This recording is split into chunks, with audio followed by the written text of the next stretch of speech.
Jafar express റാഞ്ചുന്നതിന്റെ ദൃശ്യങ്ങൾ പുറത്തുവിട്ട് Baloch liberation army.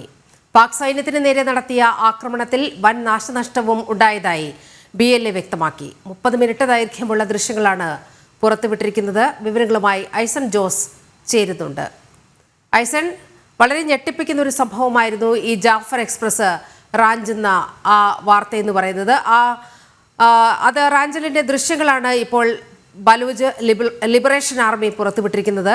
വിവരങ്ങൾ എന്തെല്ലാം? തീർച്ചയായും നീലിമ, ബലൂച്ച് ലിബറേഷൻ ആർമി ഈ ജാഫർ എക്സ്പ്രസ് തട്ടിക്കൊണ്ടുപോവുകയും തട്ടിയെടുക്കുകയും അതുപോലെ തന്നെ ആ ട്രെയിനിലുണ്ടായിരുന്ന സൈനികരെ എല്ലാം തന്നെ കർശനമായ നടപടികളിലേക്ക് നീക്കുകയും ചെയ്ത വാർത്തയാണ് നേരത്തെ പുറത്തു വന്നിരുന്നത്. ആ പുറത്തു വന്ന വാർത്തകളുടെ അടിസ്ഥാനത്തിൽ 1-2 ദിവസം ഇത് സംബന്ധിച്ചൊരു സങ്കീർണമായ ഒരു അവസ്ഥ തന്നെ അവിടെ നിലനിൽക്കുകയും ചെയ്തിരുന്നു. ഒരു ടണലിനുള്ളിലൂടെ കടന്നു പോകുന്ന ട്രെയിനിനെ ടണലിനുള്ളിൽ വെച്ച് തടയുകയായിരുന്നു. ജാഫർ എക്സ്പ്രസിനെ തടഞ്ഞ് ബലൂച്ച് ലിബറേഷൻ ആർമി സൈനികരെ കൊന്നുകളഞ്ഞു എന്നുള്ള വിവരങ്ങളെല്ലാം പുറത്തു വരികയായിരുന്നു. ഇത്തരത്തിലൊരു പശ്ചാത്തലത്തിലുള്ള നടന്ന സംഭവങ്ങളെയെല്ലാം തന്നെ ദൃശ്യവൽക്കരിച്ചതിന്റെ വീഡിയോ ആണ് ഇപ്പോൾ പുറത്തുവിട്ടിരിക്കുന്നത്. ഏതാണ്ട് 30 മിനിറ്റിന് താഴെയുള്ള വീഡിയോ ഇപ്പോൾ പുറത്തുവിട്ടു എന്നാണ് നമുക്ക് മനസ്സിലാക്കാൻ സാധിക്കുന്നത്. ആ വീഡിയോയിൽ എല്ലാ വിവരങ്ങളും, അതായത് ഈ സംഭവം നടന്നപ്പോൾ ഉണ്ടാകുന്ന പല സംഭവവികാസങ്ങളും, ഈ പട്ടാളക്കാരുടെ നേരെയുണ്ടായ ആക്രമണങ്ങൾ സംബന്ധിച്ചുള്ള കാര്യങ്ങളെല്ലാം തന്നെ വിശദമായി അതിൽ പ്രതിപാദിക്കുകയും ചെയ്യുന്നുണ്ട്. മറ്റൊരു സുപ്രധാന വിഷയം, കച്ചയിൽ നിന്നും പാകിസ്ഥാൻ പട്ടാളത്തെ പുറത്താക്കുന്ന ഒരു നീക്കം കൃത്യമായി ഈ ഭാരതത്തിന്റെ ഓപ്പറേഷൻ സിന്ദൂർ നടക്കുന്ന ഒരു